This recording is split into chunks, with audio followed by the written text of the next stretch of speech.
हमारे बीच में शहरी विकास मंत्री आदरणीय श्री सुरेश भारद्वाज जी, इम्पैक्ट के हमारे वाइस चेयरमैन श्री गणेश दत्त जी, हमारे बीच में हमारी पार्टी की प्रत्याशी रही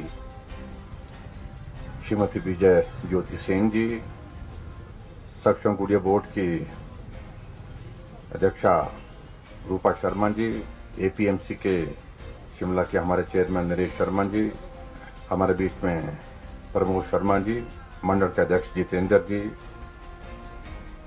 शिमला शहरी मंडल के अध्यक्ष राजेश शारदा जी, और यहाँ पूर्व में डिप्टी मेयर रहे श्री शैलेंद्र चौहान जी, यहाँ उपस्थित विभागों के सभी अधिकारीगण, एमडी एचआरटीसी, पार्षदगण, पूर्व पार्षदगण, व्यापार मंडल के सभी पदाधिकारी और उपस्थित सभी भाई और बहन, पत्रकार मित्रों,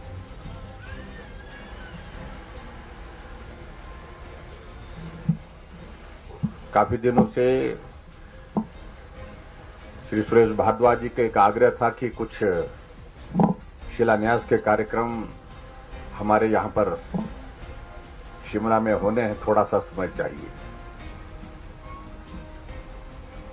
और मुझे इस बात की खुशी है कि जो शिलान्यास के कार्य यहाँ होने थे, जिसके लिए विकास को गति देने के लिए जो हमने आने वाले समय में जो काम शुरू करने थे, उसकी आज विधिवत शुरुआत हुई है। और उस दृष्टि से शिमला में दाड़नी का बगीचा, जो शिमला में सब्जी मंडी का, जहां हमने शिलान्यास किया लगभग 20 करोड़ की लागत से, और उसी तरह से क्लिनिक चौक पर जो फ्लाईओवर, उसका भी शिलान्यास किया, वो लगभग 10 करोड़ की लागत से। उसके लिए भी मैं आपको बहुत बहुत बधाई देता हूं। और ब्रॉक हाउस के समीप जो विकास नगर में फुट ओवर ब्रिज फेज 2 व 2 और 3 शिलान्यास, उसका भी किया, लगभग 8 करोड़ की लागत से वो भी। और उसी तरह से ढली में बस अड्डा का जो हमारा यहाँ पर जो शिलान्यास हुआ है,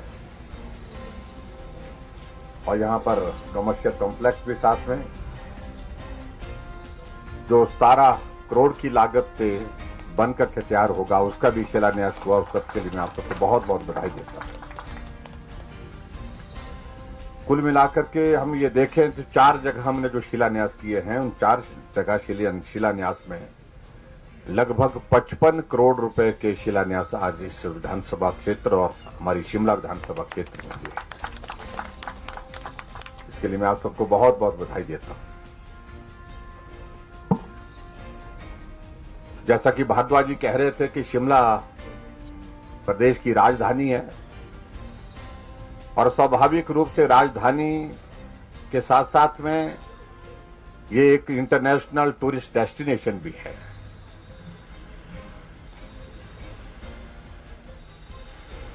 बहुत लंबे समय से हम इस शिमला में देख रहे थे कि जो सड़कें बनी हैं, जितनी बनी है वो उतनी है, पानी की योजनाएं जो जितनी बनी हैं वो भी उतनी ही हैं। इसके अतिरिक्त अग्र इंफ्रास्ट्रक्चर के हिसाब से हम इस बात को भी देखें, चाहे वो पार्किंग की व्यवस्था है, चाहे पार्किंग व्यवस्था के साथ साथ चाहे वो हॉस्पिटल की आईजीएमसी की व्यवस्था है, ये तमाम सारी चीजें लंबे अंतराल से जो है वो एक जगह ठहरी हुई थी, एक जगह रुकी हुई थी। हम वर्षों से शिमला में आते रहे हैं, जाते रहे हैं,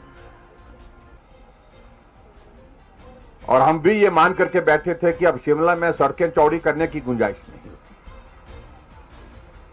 और हम भी ये मान करके बैठे थे शिमला में जो परिस्थितियां हैं, इन परिस्थितियों में ही जीवन यापन करना पड़ेगा।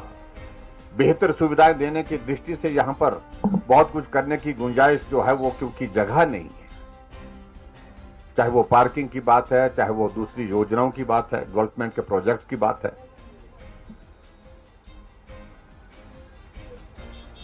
लेकिन आज मुझे इस बात की खुशी है कि हमारी सरकार का 4.5 वर्ष का कार्यकाल जो पूरा हुआ है, हमने बहुत बारीकी से शिमला शहर के अंदर क्या क्या किया जा सकता है, ट्रैफिक को डीकंजस्ट करने के लिए क्या किया जा सकता है, वाटर सप्लाई को इंप्रूव करने के लिए क्या किया जा सकता है, और उसके साथ साथ जो सड़कें हमारी जो एग्जिस्टिंग है एट प्रेजेंट, जो उनको और चौड़ा करने के लिए हम क्या कर सकते हैं। उस दृष्टि से कुछ शुरुआत हुई और शुरुआत के बाद आप स्वयं अनुभव कर रहे होंगे कि अंतर दिख रहा है। आज शिमला के शहर कार्ट रोड से होकर के आप जाएंगे, पुराना बस स्टैंड जाएंगे, तो आप देखेंगे कि सड़कें पहले की तुलना में काफी चौड़ी हुई है। आप इस बात को देख रहे हैं कि रास्ते में पैदल चलने के लिए अलग से ट्रैक बना करके रास्ता, वही कॉल अलग से सुविधा शिमला शहर के अंतर्गत काफी बड़ी एक सुविधा उपलब्ध कराने की कोशिश हुई है। आप इस बात को भी देख रहे हैं कि शिमला शहर में वाटर सप्लाई का कितना बड़ा संकट आ गया था जब हमारी सरकार को बने हुए मात्र 3 महीने हुए थे और शिमला में पानी नहीं था, और राष्ट्रीय खबर नहीं, अंतर्राष्ट्रीय स्तर पर उसका शोर पड़ा। लेकिन हमने उसी दिन तय किया कि अगले साल तक शिमला शहर में पानी का संकट जो है वो हमेशा हमेशा के लिए समाप्त करना है। हमने 70 करोड़ की चाबा की स्कीम जो है वो अप्रूव की और 8 महीने में 9 महीने में उसको बना करके तैयार किया। मैं दावे के साथ कह सकता हूं कि हिमाचल प्रदेश में किसी वाटर सप्लाई स्कीम में जो इतने 70 करोड़ रुपए की लागत की, उसको 9 महीने में बनाने का रिकॉर्ड आज से पहले किसी योजना का नहीं है, जो शिमला की बना करके हमने तैयार किया। इसलिए हमने तय किया कि अगले गर्मी के सीजन में शिमला में पानी का संकट नहीं होना चाहिए। और आज मैं देख रहा हूं, हमको 4.5 वर्ष का कार्यकाल हुआ, उस पहले संकट के बाद आज हम शिमला में कह सकते हैं कम से कम पानी का संकट नहीं है। जो लंबे समय तक सत्ता में रहे, एक बार नहीं बार बार रहे, जो शिमला के ऊपर हक तो खूब जोर से जताते हैं, लेकिन शिमला के लिए योगदान की दृष्टि से कंट्रीब्यूशन क्या है। आज अगर सड़कें चौड़ी हो रही हैं, वो तब हो रही है जब भारतीय जनता पार्टी की सरकार आदरणीय मोदी जी के नेतृत्व में दिल्ली में है और भारतीय जनता पार्टी की सरकार हिमाचल प्रदेश में है। डबल इंजन का सरकार इसका जिक्र करते हैं, तब जाकर के सड़कें चौड़ी हो रही हैं। लेकिन ये बात सच है कि भारद्वाज जी भी कह रहे थे, हमसे भी कई लोग बोल रहे थे, मैंने कहा सड़कें चौड़ी हो गई, अच्छा हो गया, बोलता वो तो अच्छा हो गया, लेकिन लोग जो है वो उस चौड़ी सड़क को फिर वहीं पर पहुंचा के बैठे गए। उनको लगा कि बहुत अच्छा किया भारद्वाज जी ने, बहुत अच्छा किया, भारतीय जनता पार्टी की सरकार ने हमको गाड़ी खड़ी करने की जगह मिल गई। गाड़ी भी सड़क पर ही खड़ा कर रही है। जहां जहां सड़क चौड़ी की वहां गाड़ी, और जगह से जहां वो आगे पीछे कहीं लगाई होती थी वो सारी की सारी जो है जहां चौड़ी चौड़ी सड़क मिली थोड़ी सी वहां लगा दी। पुलिस बड़ा चलान कर रहे हैं, परेशान भी हो रहे होंगे लोग, लेकिन लोग भी सच्चे हैं, लोगों को भी क्या दोष दें। लेकिन हमको उसके बावजूद भी थोड़ा सहयोग करना पड़ेगा, ये मैं आप सबसे भी निवेदन करना चाहूंगा। शिमला में अगर आईजीएमसी के हम जो नया हमारा ओपीडी का ब्लॉक है उसको हमने नए सिरे से विचार किया। पहले उसके लिए बजट का प्रावधान बहुत ही कम था। पहले उसमें जो है स्ट्रक्चर का जो प्रोविजन रखा गया था वो बहुत थोड़ा रखा गया था।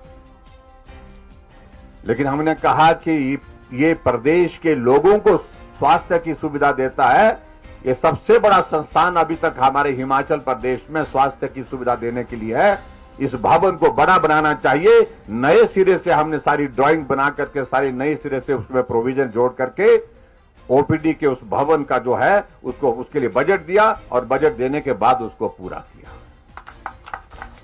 लेकिन हमारे कुछ मित्र तो कहते हैं ये तो पूर्व सरकार ने, ठीक है, पूर्व सरकार ने किसी काम की शुरुआत की थी, उसका भी अभिनंदन है। सरकार हमेशा चलने वाली होती है, चाहे सरकार ये है, चाहे वो है, चाहे कोई है। विकास के कार्य सतत चलने चाहिए, लेकिन सही मायने में इस बात को देखने की आवश्यकता है कि उसमें प्रोविजन क्या थे। उस प्रोविजन से हट करके हमने और प्रोविजन ऐड करने की जरूरत क्यों महसूस की। उसकी वजह यह रहती थी, उन चीजों में बारीकी से जाने की गुंजाइश नहीं होती थी, क्योंकि वो दौर ऐसा था, बहुत ज्यादा सोच विचार करने का दौर नहीं था। जो हो रहा है सहज रूप से हो रहा, सो हो रहा है। और ऐसी एक नहीं अनेक योजना है। अब आपके शिमला में हम जो हमारी वाटर सप्लाई स्कीम की जो हमारी योजना, जो बड़ी योजना चल रही है, जिसका हमने शिलान्यास कर दिया, जिसका काम अब शुरू हो गया, टेंडर होकर के उसका काम शुरू हो गया। अब वो कितने की है भारद्वाज जी? 1813 करोड़ रुपए की योजना शिमला की वाटर सप्लाई की है। मैं आपके बीच में कह रहा हूं, जनरेशन के लिए, आने वाले समय में पीढ़ियों के लिए जो है पानी का संकट सदैव के लिए समाप्त होगा।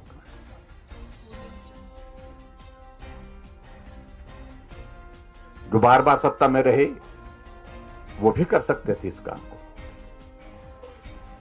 लेकिन क्यों नहीं किया, ये प्रश्न पूछने का हमसे नहीं उनसे है। जो पार्टियां सत्ता में रही, बार बार रही, मैं किसी व्यक्ति के बारे में नहीं बोलता हूं, मैं सत्ता और सरकार की बात कर रहा हूं। आज अगर शिमला के अंदर, शिमला में टनल का काम किस वक्त हुआ? जब अंग्रेज हुआ करते थे। शिमला में टनल जो भी बनी है आजाद भारत के इतिहास में तो बनी नहीं। चाहे ये ढली की टनल है, चाहे हमारी विक्टी टनल है, चाहे जितनी भी टनल्स हैं हमारी शिमला के अंदर, लेकिन हमने शुरुआत की, हमारी सरकार ने शुरुआत की, ढली के पास जो है डबल लेन की टनल का काम युद्ध स्तर पर चल रहा है। और मैं इस बात को कह सकता हूं, 4 और 5 महीने के अंदर अंदर वो टनल बन करके जो है आपके जो ट्रैफिक का बहुत बड़ा एक संकट होता है यहां पर ढली के पास टनल के सामने, उस संकट से आपको जो है निजात मिलेगी। किया तो जा सकता, जो लंबे समय तक सत्ता में रहे, बार बार सत्ता में रहे, वो कर सकते थे, लेकिन नहीं किया। इसलिए मैं इस प्रश्न को छोड़ देता हूं, उन पर ही छोड़ देता हूं। क्यों नहीं किया, क्या वजह रही होगी? आज हमने शिलान्यास किया, जो हमारे जो ब्रॉकहॉर्स्ट के पास जो हमारे फुट ओवर ब्रिज और उसके साथ उसमें लिफ्ट का प्रोविजन भी।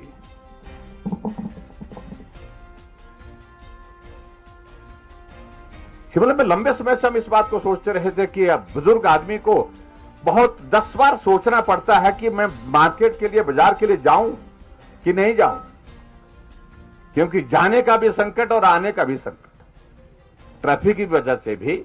और अगर ट्रैफिक के कारण रास्ता ही बंद हो गया, अगर बिल्कुल पैदल ही चलना पड़े तो बुजुर्ग चलेगा कैसे, बच्चा चलेगा कैसे? बहुत मुश्किल है।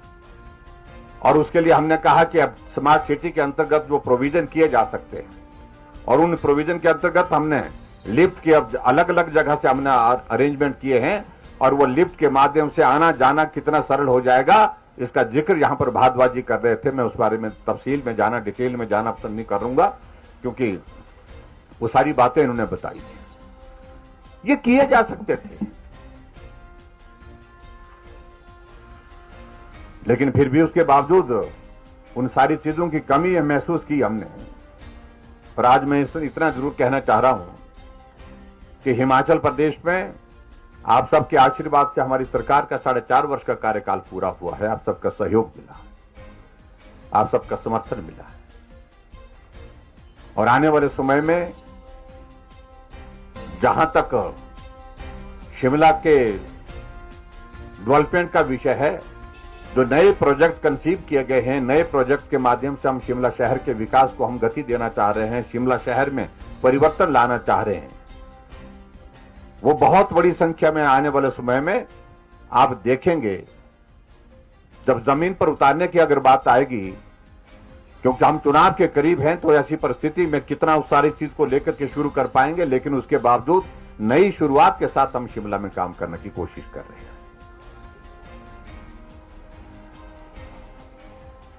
और जहां तक प्रदेश की बात अगर मैं कहूं, हिमाचल प्रदेश में हर क्षेत्र में हमने काम किया है, विकास किया है।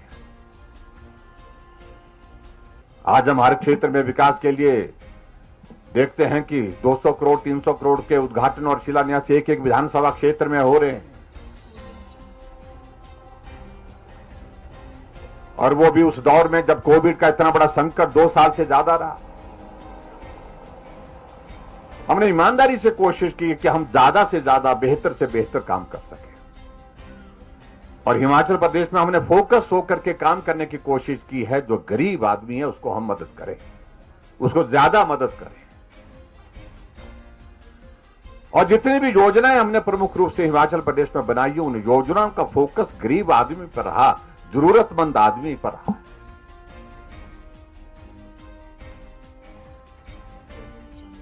लेकिन विचित्र बात यह है कि जिन बातों का हमने जिक्र किया, जिन योजनाओं का हमने जिक्र किया, जिन योजनाओं को हमने लोगों के लिए समर्पित किया, हमारे विपक्ष के लोग आज ये कहते हैं कि हम सत्ता में आएंगे तो हम ये सब बंद कर देंगे। यानी कि वही मानसिकता, जिस मानसिकता को मैंने 4.5 वर्ष पहले रोका, बदले की भावना के साथ काम करने की जो मानसिकता हमारे विपक्ष के लोगों की जिस प्रकार से हम देख रहे हैं, सही मायने में वो हिमाचल के हित में नहीं है। आप देखते हैं हिमाचल प्रदेश में इस बात को देखते थे कि पूरे के पूरे 5-5 साल इस बात में बीत जाते थे। नेता काम करने के बजाय एक दूसरे के ऊपर मामले दर्ज करने में लगे रहते थे। एक नेता की पेशी इस कोर्ट में लगी है, दूसरे की उस कोर्ट में लगी है, तीसरे की उस कोर्ट में लगी हुई है। हमने कहा ये विकास के लिए, और जब हम देवभूमि कहते हैं हिमाचल प्रदेश के लिए, मुझे लगता है कि इस परंपरा को, इस प्रथा को रोकना चाहिए। और इसलिए आपने देखा होगा कि पहली कैबिनेट की बैठक में जो निर्णय आमतौर पर सरकार में हुआ करते थे, सरकार बदलने के बाद पहली कैबिनेट के निर्णय यही होते थे कि ये मामला दर्ज किया जाए, इस फैसले को रद्द कर दिया जाए, इनके खिलाफ कार्रवाई की जाए, ऐसे निर्णय होते थे। लेकिन हमारी सरकार आने के बाद हमने पहली कैबिनेट की बैठक में कोई भी राजनीतिक प्रतिशोध या बदले की भावना के साथ काम की शुरुआत नहीं की। हमने पहली कैबिनेट का पहला निर्णय हमने हिमाचल प्रदेश के बुजुर्गों के लिए समर्पित किया। हमने कहा 70 साल के ऊपर के बुजुर्गों को सबको पेंशन का प्रावधान करने का निर्णय किया, हट करके सोचने की। हमने कहा ये हिमाचल सबका है, और सबका है तो इसलिए क्षेत्रवाद की बात समाप्त होनी चाहिए, ऊपर नीचे की बात समाप्त होनी चाहिए। इसलिए हम सब मिलकर के कैसे काम कर सके। रिवाज यहां पर यह बना हुआ था, जब सरकार बदलती थी टोपियों का रंग बदल जाता था, और शिमला वाले तो बहुत बारीकी से इस चीज को देखते हैं, उसको समझाने की आवश्यकता नहीं है। आज वो पिछले 4.5 वर्षों से उस टोपी की जो राजनीति होती थी उस पर पूर्ण विराम लगाया। इसलिए क्योंकि टोपी हिमाचल की है, वो सबकी है, वो हिमाचल की संस्कृति का प्रतीक है, उसका सम्मान होना चाहिए, उसका राजनीतिकरण नहीं होना चाहिए।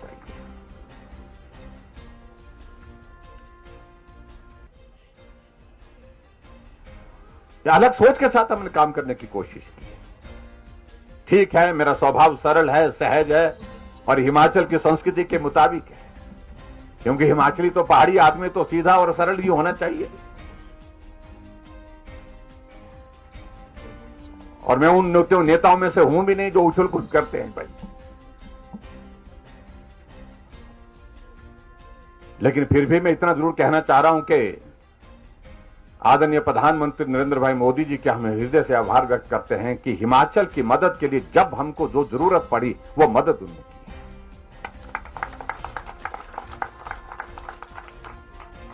और हिमाचल के साथ उनका रिश्ता एक भावनात्मक रिश्ता। जब भी हिमाचल आते हैं तो कहते हैं कि मैं हिमाचल आया हूं, ऐसा लगता कि मैं अपने घर आया हूं। ये प्रधानमंत्री सभी जगह नहीं बोलते हैं, ये कुछ जगह ही बोला गया है, एक ही जगह बोला गया, हिमाचल में आकर के बोला गया। ये हमारा सौभाग्य है। अभी प्रधानमंत्री जी का शिमला के रिज के मैदान पर आना हुआ। 8 साल का उनका प्रधानमंत्री का कार्यकाल पूरा होने पर उन्हें पूरे देश भर में तय किया कि मुझे कहां जाना इस कार्यक्रम के लिए। हमको जब जानकारी मिली, हमने आग्रह किया, निवेदन किया, हाँ आप आइए, हिमाचल आए, हमें बहुत अच्छा लगेगा। उन्होंने तुरंत हाँ कि मैं हिमाचल आऊंगा और शिमला में कार्यक्रम करूंगा। और शिमला आए, और शिमला जब आए, माल रोड में जब प्रवेश किए तो गाड़ियों का काफिला रुक गया।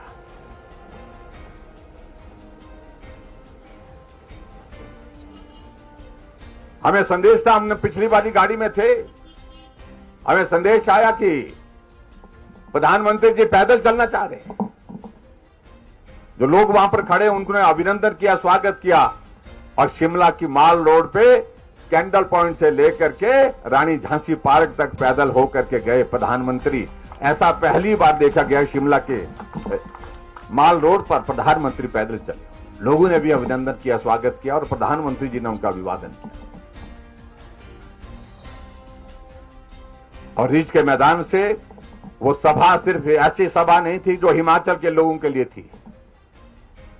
वो कार्यक्रम इस प्रकार का कार्यक्रम था जहां पूरे देश के मुख्यमंत्री उस कार्यक्रम को सुन रहे थे, ऑनलाइन सुन रहे थे, देख रहे थे। और 700 जिलों में पूरे देश भर में जो है लाइव जो है वो वर्चुअल माध्यम से कनेक्टेड कार्यक्रम था। 17 लाख से ज्यादा लोग उसको सीधा देख रहे थे। ऐतिहासिक कार्यक्रम शिमला का हुआ। फिर प्रधानमंत्री जी ने कहा कि मुझे धर्मशाला आना है, चीफ सेक्रेटरी कॉन्फ्रेंस में आना है, और हमारे लिए सौभाग्य की बात है धर्मशाला आए। और प्रधानमंत्री आए ही नहीं, वहां पर रुके। लेकिन हमारे कांग्रेस के मित्रों को इस बात को लेकर के परेशानी है, प्रधानमंत्री आ रहे हैं, बार बार आ रहे हैं, क्यों आ रहे हैं? हमने कहा तुमको क्या परेशानी है? बोलते परेशानी तो कुछ नहीं है, लेकिन बार बार नहीं आना चाहिए। बोलते हैं क्यों नहीं आना चाहिए प्रधानमंत्री जी को बार बार? जिस प्रदेश को प्रधानमंत्री कहते हैं कि जहां मेरा ऐसा लगता है कि मैंने जिंदगी का जहां बहुत सारा वक्त गुजारा है, और जहां मैं जाता हूं हिमाचल प्रदेश में जब भी, तो ऐसा लगता है कि मैं अपने घर में आया हूं। इस तरह का भाव व्यक्त करते हैं प्रधानमंत्री जी। तो सीधा सा हमको इस बात को समझना चाहिए कि हिमाचल के प्रति उनके दिल में कितना स्नेह है। फिर बोलते कि भाई आए तो आए, लेकिन दिया कुछ नहीं। बोलते क्या देने को रहा? हिमाचल प्रदेश के लिए हमने 200 करोड़ रुपए मांगे थे, 800 करोड़ रुपए स्पेशल असिस्टेंस के रूप में हिमाचल प्रदेश को प्रधानमंत्री जी ने दिए। All India medical institute Himachal Pradesh को दिया गया, बिलासपुर में बन करके तैयार हो रहा है, और इसी महीने के अंत तक उसका उद्घाटन होने वाला है। अटल टनल रोहतांग 3,500 करोड़ रुपए की लागत से, जिसको बीआरओ ने कहा था कि ये 2024 में बन करके तैयार होगी, प्रधानमंत्री जी ने कहा कि नहीं, इसको जल्दी करना है। और मुझे कहा, व्यक्तिगत रूप से कहा कि जो भी सहयोग करने की आवश्यकता पड़े, हम चाहते ये टनल जल्दी बने। 2024 में जो टनल बनने वाली थी उसको 2020 3 अक्टूबर 2020 को उद्घाटन करके समर्पित किया।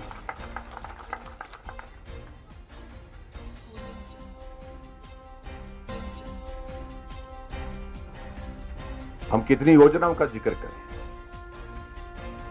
आज हमें इस बात को लेकर के प्रसन्नता है कि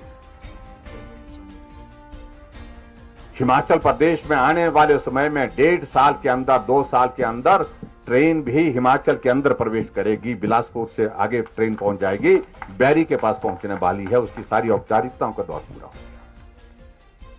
हो ऊना से ट्रेन जो है हमीरपुर की तरफ बढ़ने की स्थिति में हो रही है, उसके लिए भी औपचारिकताओं का दौर पूरा है। मंडी में इंटरनेशनल एयरपोर्ट बनने की संभावनाओं को हमने आगे बढ़ाया है और अब बहुत जल्दी 1 महीने के अंदर लैंड एक्विजिशन का प्रोसेस वहां पर शुरू हो जाएगा। हिमाचल प्रदेश में भी एक बड़ा एयरपोर्ट बनने की संभावना जो बन रही है और जिसके लिए आदरणीय प्रधानमंत्री जी का आशीर्वाद हमको निश्चित रूप से मिलेगा। और मैं इस बात को कहना चाह रहा हूं, जो हमारे कांग्रेस के मित्र बोलते हैं कि एयरपोर्ट बोला था लेकिन बना नहीं, ऐसा नहीं बनता। अगर तुम लोगों ने प्रयत्न किया होता, उस जमाने में प्रयत्न किया होता, तो आज बनकर के तैयार होता।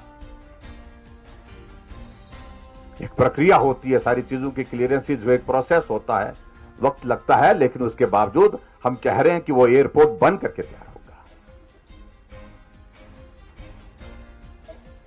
हम बहुत सारी चीजों का हम जिक्र कर सकते हैं, लेकिन मैं इतना जरूर कहना चाहता हूं कि विपरीत सोच के लोग, जो हमारे विपक्ष के लोग, हमारे लोकतंत्र में हम विपक्ष का भी सम्मान करते हैं, लेकिन एक संस्कृति देखिए जो हमने हिमाचल प्रदेश में खड़ी की कि बदले की भावना से राजनीति नहीं। लेकिन वो सत्ता में आए नहीं, लेकिन उसके बावजूद बदले की भावना से बात कह रहे हैं। और मैं पिछले कुछ दिनों से देख रहा था कि भारतीय जनता पार्टी के सरकार के खिलाफ हम चार्जशीट जारी करेंगे, ऐसा बोल रहे थे। लेकिन मैं इतना जरूर कहना चाहता हूं, चार्जशीट जिस दिन जारी करेंगे, हमारे पास तो पहले ही चार्जशीट आपकी पड़ी हुई है, हम उस पर कार्रवाई करेंगे, मालूम पड़ जाएगा ठिकाना क्या है। तो इसलिए सारी चीजों को लेकर के मैं ज्यादा नहीं कहना चाह रहा हूं। मुझे इस बात की प्रसन्नता है कि पूरे हिमाचल प्रदेश में हमको पूरा सहयोग मिला है जनता का। और जिन योजनाओं के बारे में यहां पर भारद्वाज जी भी जिक्र कर रहे थे, चाहे वो पेंशन की बात है, हमने बुजुर्गों के लिए पेंशन 60 साल से ऊपर बुजुर्गों का पेंशन का प्रावधान किया, और वो कह रहे हैं कि हम आएंगे तो हम इसको बंद करेंगे। हमने हिमाचल प्रदेश में 3,31,000 गैस के चूल्हे हर घर में पहुंचाए। पूरे देश में हिमाचल पहला राज्य है जहां हर घर में गैस का चूल्हा है। और वो कहते हैं कि हम आएंगे तो हम बंद करेंगे, चूल्हा बंद करेंगे। और एक नेता की तो हद है, वो रात को भी उठ जाते हैं और रात को उठ करके जो है अपने कमरे में जो है बेडरूम में, पता नहीं कहां बेडरूम में लगाते हैं, कहां लगाते हैं, वो उसके सामने खड़े हो जाते हैं अपने वीडियो बनाने के लिए। और उस पर भी रात को, कम से कम रात को तो आराम से सो जाओ। आपको नींद नहीं आ रही है तो परिवार को तो सोने दीजिए, बाकी लोग को तो सोने दीजिए। तो इसलिए मैं वो हमेशा खड़े होकर के वो रात को भी जो है वो वीडियो फेसबुक लाइव करते रहते हैं। हमारे 1-2 मित्र ऐसे हैं, मैं उनसे तो ज्यादा नहीं बोलना चाह रहा हूं, लेकिन वो बहुत परेशानी होती है उनको जब बोलता हूं। हमेशा एक बात कहते हैं, हम ये कर देंगे, हम वो कर देंगे। हमने हिमकेयर की शुरुआत की, वो बोलते हैं कि हम आएंगे तो हम बंद कर देंगे। हमने सहारा योजना उन लोगों के लिए शुरू की जो लोग बिस्तर पर पड़े हैं, लाचार है, बेबस हैं, चल नहीं सकते, अपना काम नहीं कर सकते हैं, बोलते हम आएंगे तो बंद कर देंगे। हमने ग्रामीण क्षेत्रों में पानी का बिल बंद कर दिया, वो आए हैं, बोलते हम इसका विरोध करेंगे। हमने महिलाओं के लिए 50% आबादी का हिस्सा है जो हमने उनके लिए 50% बस में आने जाने का किराया कर दिया, माफ कर दिया। हमने कहा 50% किराए पर, अगर आबादी आपकी 50% है तो 50% किराया आपको देना होगा, आधा माफ कर दिया। और वो बोलते हम आएंगे तो हम पूरा कर देंगे। हमने हिमाचल प्रदेश, बहुत लंबे समय से हम भाषण देते हैं कि ऊर्जा राज्य, हिमाचल प्रदेश ऊर्जा राज्य। हम दूसरे प्रदेशों को बिजली बेचते हैं, लेकिन हिमाचल प्रदेश के गरीब लोगों के लिए उसमें ऊर्जा राज्य के नाते क्या योगदान, उनको क्या मदद मिली।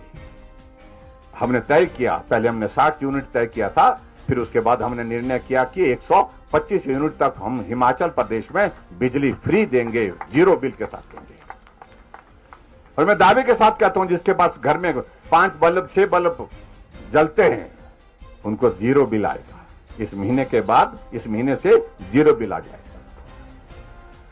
और वो कहते हैं कि मुफ्तखोर बना दिया। और आने वाले समय में जब आएंगे आप सबके बीच में तो उनको जरा पूछना जरा, क्योंकि शब्दों का चयन तो कम से कम बेहतर करें। तो इन सारी चीजों को लेकर के मैं बहुत लंबी बात नहीं कहना चाह रहा हूं, लेकिन मुझे इस बात की खुशी है कि हम आगे बढ़ रहे हैं। और यहां शिमला में हमने तय किया है कि बहुत जल्दी हम 20 इलेक्ट्रिक बसेस जो है और ऐड करने वाले हैं, ताकि शिमला शहर में जो है आने जाने की सुविधा और बेहतर ढंग से मिल सके। और उसी तरह से हमारा प्रदेश का जो दूसरा स्मार्ट सिटी है धर्मशाला, वहां के लिए भी 15 बसेज और एडिशन करने जा रहे हैं। और उसमें वहां के लिए भी सुविधा मिलेगी। एक चार्जिंग स्टेशन भी हमने इसके लिए तय कर दिया है इलेक्ट्रिक बसेज के लिए, वो तारा देवी में होगा। उसके लिए वहां पर वे उसकी एक सुविधा रहेगी। और बाकी जहां आज के शिलान्यास और उद्घाटन के सिलसिले में जो बात कहनी थी वो भारद्वाज जी ने बहुत विस्तार से कह दी है, उसमें मैं बहुत लंबी बात नहीं कहूंगा। मैं समझता हूं क्योंकि जिन जैसा इन्होंने बताया कि मुझे आज के इस कार्यक्रम में आने के बाद अभी निकलना भी है। और मुझे इस बात की भी खुशी है कि HRTC वालों ने एक अच्छा एक कदम उठाया, जो हमारा जो लायबिलिटी जो हमारी पेंशनर्स की थी, लीव एनकैशमेंट और DCRG की, तो वो 2016 से शायद मेरे में पेंडिंग थी, 2016 से पेंडिंग थी। और उसमें हमने अब जो है उसको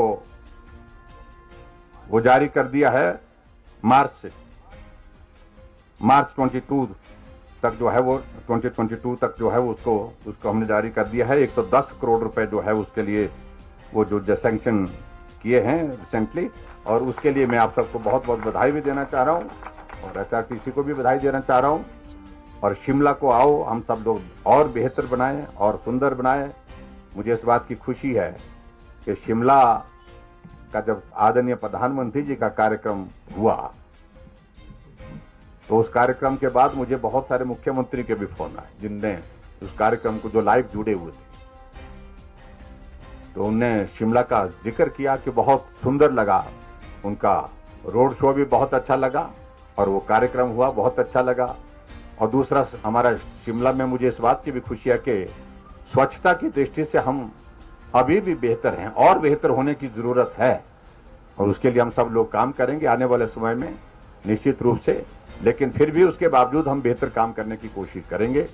और मैं आपके आज के इस कार्यक्रम में यहाँ उपस्थित होने के लिए आप सबका जहाँ धन्यवाद करता हूँ। और जो प्रोजेक्ट्स हमने लगभग यहाँ पर 55 करोड़ रुपए के यहाँ पर आपके लिए आप समर्पित किए हैं विभिन्न, उसके लिए मैं आप सबको बहुत बहुत बधाई देता हूं। आने वाले समय में मुझे लगता है कि शायद आप लोगों से मिलना जुलना होता ही रहेगा, क्योंकि विधानसभा का चुनाव तो आ ही रहा है, लेकिन इससे पहले कोई और चुनाव की भी सुन रहे हैं हम। मालूम नहीं अब कब होगा, वो कॉरपोरेशन का चुनाव होगा, तो कॉरपोरेशन के चुनाव में भी आएंगे, तो आप लोगों से मिलना होगा। तो आप सबका आशीर्वाद, आप सबकी शुभकामनाएं सदैव साथ रही है, तो वो साथ रहेंगी ऐसा मुझे पूरा भरोसा है, पूरा विश्वास है। इतनी बात कहते हुए आप सबका बहुत बहुत धन्यवाद। नमस्कार।